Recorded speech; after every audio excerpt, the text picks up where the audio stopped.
Hello ladies and gentlemen, boys and girls, Marshall here, and I've got a 1 versus 1 for you this time. Best of 3 1 versus 1 between Nikola and Diskraip. Both players somewhat really good at the game, and they are playing their best of 3 game for the PA League that has been ongoing for the past few months.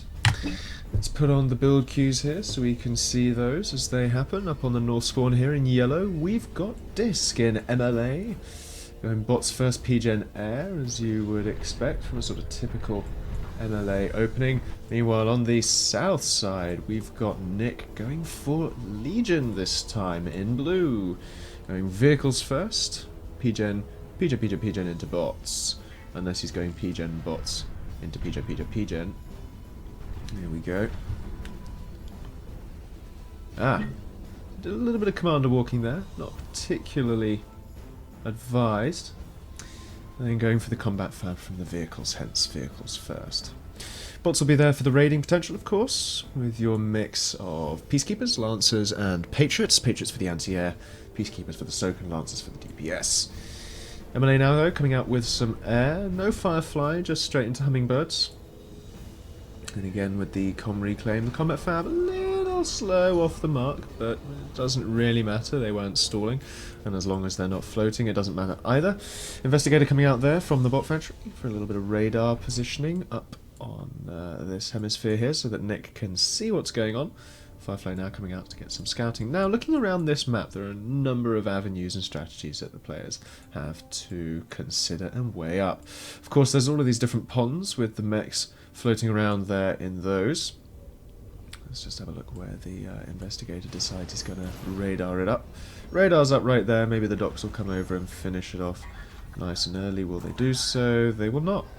But yes, there's the ponds with the water, and of course there's the long lake at this side here, which connects the two bases, which is obviously going to be an important point for naval plays there. You have these sort of different corridors of approach, which also contain a lot of expansion. So getting those and or raiding them is of course important.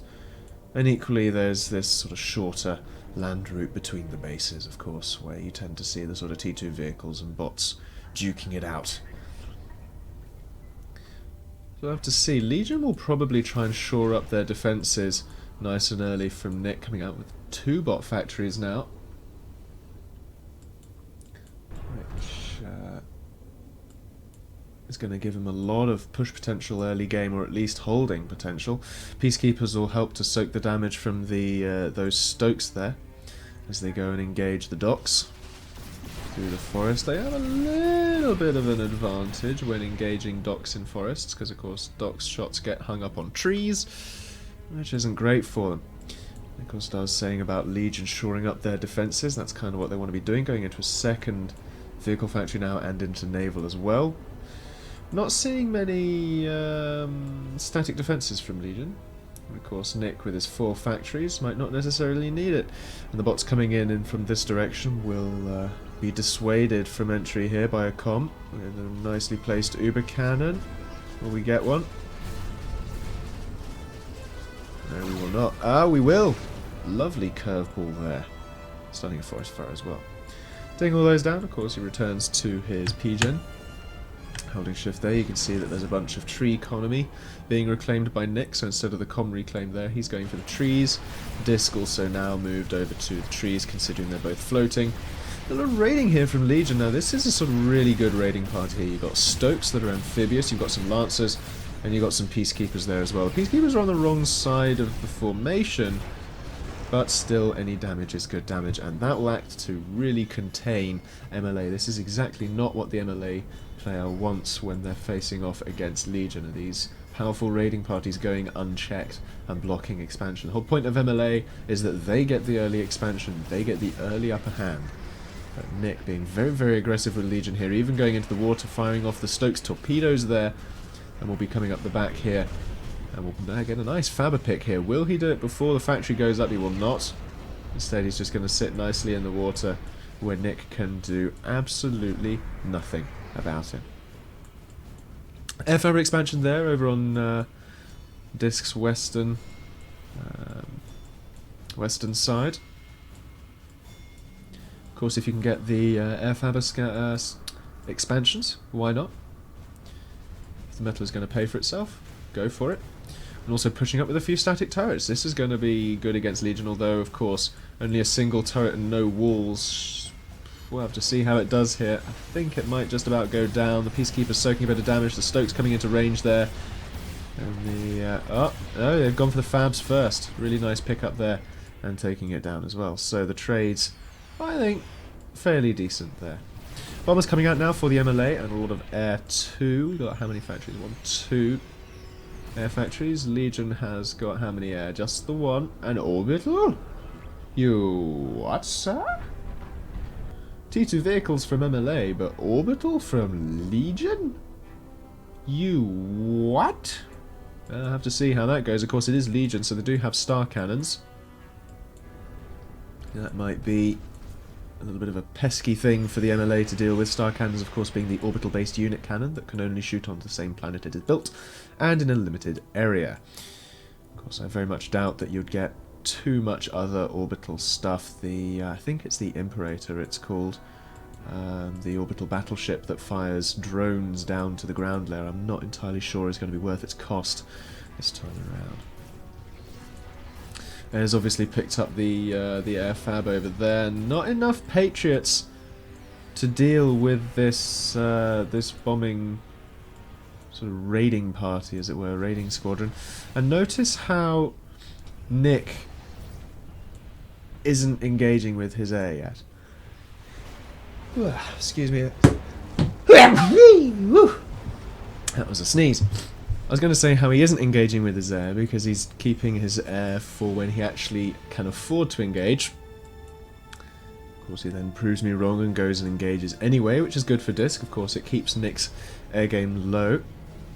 He's getting the most favourable trades out of it, with, of course, all those air factories coming in to produce hummingbirds and bumblebees all at the same time. He sees a lot of Patriots in there and decides, I can probably get a better attack vector there.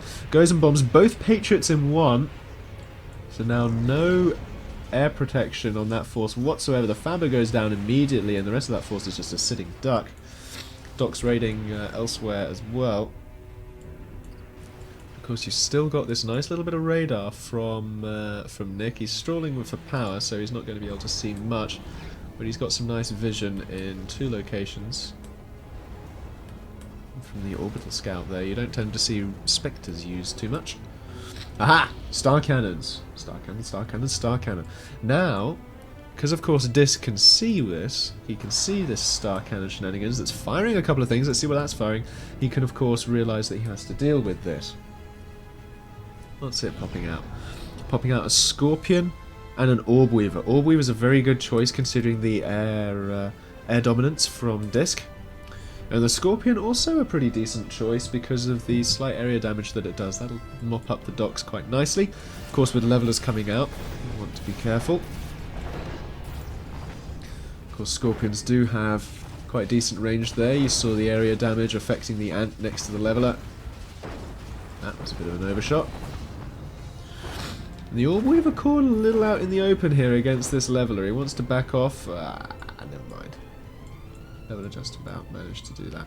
Bring out orbital Fabbers to support this and assist this star cannon. That's curious. What we do note though is that Nick's economy is far greater than that of Disk's. But at the same time, Disk does have what one would call greater map control. But then again, of course, he is hemmed in a little bit on the naval, and that's where Nick is taking his advantage to expand. Of course, you've got to roll with your advantages that you can grab. We'll have to see where the star cannon shoots. Of course, with this star cannon, I wonder if it has the range to get expansions like this. Even going for a second one. Just helping out there, just a Scorpion at a time. This is really interesting use of orbital from Nick. I mean, I haven't seen Legion played a lot recently, so it's interesting to see how Legion make use of that vision advantage there. But then again, I guess Nick's strategy was to go for these star cannons, and so he needs the vision as to where is safe and where is not. Saw the catfish there taking a little bit of an advantage over the orca swarm. We're down in the middle now. We're starting to see the clumps of scorpions starting to form. MLA really now needs to start to think rather, it's time to push in and try and do a little bit of damage here, because the longer they wait, the harder it's going to be as the Legion numbers grow. Air goes in again from Nick and gets destroyed. Orb Weaver there with a couple of Patriots. Needs to get behind the Scorpions that, of course, with their superior range and kiting ability will just wreck this MLA army completely, although they seem to be hitting the hills there. But now you see how that army with this mass of Scorpions now absolutely devastates those levelers. Moving in on the sides now as well, as the MLA production kind of falls behind somewhat. They don't have many units. Is able to push up here, and this will be quite a significant push with Scorpions here and no defences. Turrets desperately going up. You need walls as well, possibly even some shellers to deal with this. Looking at the army counts there, they're comparable, but a lot of that is air. And Naval desperately trying to get up. T2 Naval there for Disc. I think it might be a little bit too late for that. We'll have to see. Will the T2 Fab go down here? That'll be crucial. Can he pick the Fab? If he does, that's a good win. He does. And now he's got free reign over all of this T2 economy and potentially the T2 factory as well, as he forces the army to retreat in the defensive on this side. Of course, in doing so, he makes himself an opening on the other side. And with these Spectres sat around, he just keeps getting this vision, which is great. And of course, with the star cannons there, he can just reinforce an army wherever, whenever we're meant to be together. And there's the GG from Disc, knowing he's completely outgunned. Very, very aggressive and relentless play there from Nick in terms of Legion. Now, ooh, even a third star cannon. On to game 2. Hello ladies and gentlemen, boys and girls, Marshall here. It's time for another 1 versus 1, this time between, on the north spawn, Diskraip, sort of mint green with his comm there. You can see the builds in the different pictures. It's a naval map. Jessica and Nick both sort of uber platinum. I believe they're sort of uber top tier players. It's good enough to know, really, isn't it? Naval first. P-Gen Air, P-Gen Air, P-Gen Naval. And on the south spawn, we've got Nick. Naval, P-Gen Air, P-Gen Air, P-Gen. Coming out, of course, with the naval combat fabs, the barnacles, to do a little bit of comm reclaiming. I believe this is game 2 in a best of 3 that these two are doing. Of course, this is Arctic. It's a naval map and an air map. And if you want to be sneaky, amphibious map. Of course, if you see, most of the expansions are kind of situated around the equator. You can get some nice air fab expansions going. More often than not, players tend to use naval to gradually press a blockade on their opponent. Of course, like I said in the last video that I did, between Nick and Flub, it's not necessarily about rushing in as early as you can. It's about containing your opponent, gaining the advantage, and just letting the snowball roll, because believe me, it will. So naval tends to be barracudas out first. If you really want to pressure somewhere, maybe an orca and an narwhal, but barracudas and narwhals are good enough for the early game. Just as long as you keep your naval fabbers guarded. Of course, piranhas as well. Nick is opting for those. Nice sea scouts, maybe some early fabber picks there. A little bit of an air trade. Nick loses both of his hummingbirds in it. Of course, on naval maps, T2 naval is always a factor, and timing of that. particularly. Probably have it coming up very shortly, within the next couple of minutes, I suspect. Because once you get that T2 naval pressure going, it really, you know, your opponent has to react to it. They can't just sort of leave the T2 naval going. T2 air rushes are also quite viable. Then again, of course, you do have to beware of narwhals. So narwhals are okay against gunships. Although, of course, when you get a critical mass of gunships, the narwhals tend to kind of fall anyway. Piranha's getting closer, although Disk keeping tabs on them, saying, yeah, okay, well, they're over here. I'll just make sure that if they start closing in on my fabs, I'll send something to deal with them. Air fab coming out there from Disk. Will that be for the T2 or will it be for expansion? Looks like it's expansion so far. Nick, meanwhile, also with an air fab. Which will that be for? I suspect for expansion. I'm surprised he hasn't started moving it already. Going for a second, third air factory there. Yeah, he's going for the expansion. Interesting move to put a factory on one of these middle islands here. It's a good tactic, of course. Putting them lower down here puts them more at risk of naval shots, but it's less risk of the air fabs getting sniped, although Nick here making sure not to retreat his air towards the air fabs. He knows he's going to lose the engagement necessarily, but he's making sure that he does not retreat them towards his air fabs, and that keeps Disk away from that expansion going up until it has safely done so. Once you get a factory going, it's kind of hard for it to be destroyed. So that's why with air fabs, if you can, if the island's big enough, pop up a factory before really going for the metal. It's a kind of a judgment call you really need to make there. So how many air factories now? 1, 2, 3, 4. Plays 1, 2, 3. With no plans for a fourth as of yet from Disk.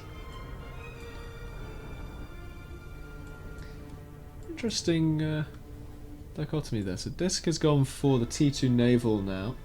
Flub is not aware of that just yet. He has got his air on the border though, so we can go and see it. He sees a couple of naval fabs there. Disk sees that he sees them, and is so retreating them in case there are some sneaky barracudas looking for some prey.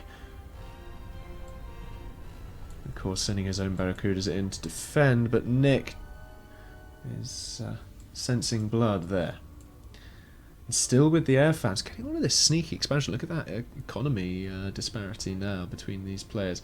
So getting some 6 metal here, which is going to last for a very long time indeed. There's no orcas or narwhals out that are going to come and deal with this. There's no docks to do so. There's no drifters.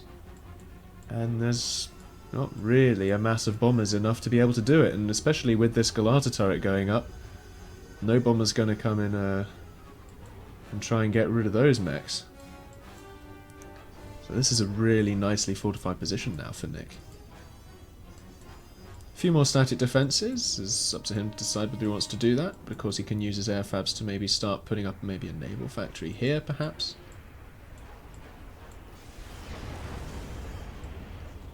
Brushes past each other.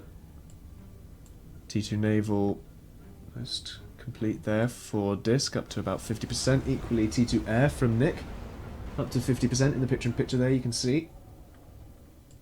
Let's have a look at what they can see of each other's base. So Disk doesn't know about the T2 air, and Nick knows about the T2 naval.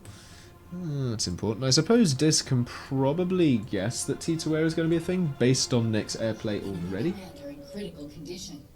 And also based on the current meta. Do have a lot of bombers coming out though. Going towards the large air grouping. Keeps them protected by the hummingbirds, provided the trades keep going in favour, but of course all they need to do is find a couple of undefended expanding fabricators and things will go down, so to speak. Barracuda sneaking in on this side again, not going in too far, just sort of keeping their distance. Going in for maybe a little sneaky trade here, but of course, focus fire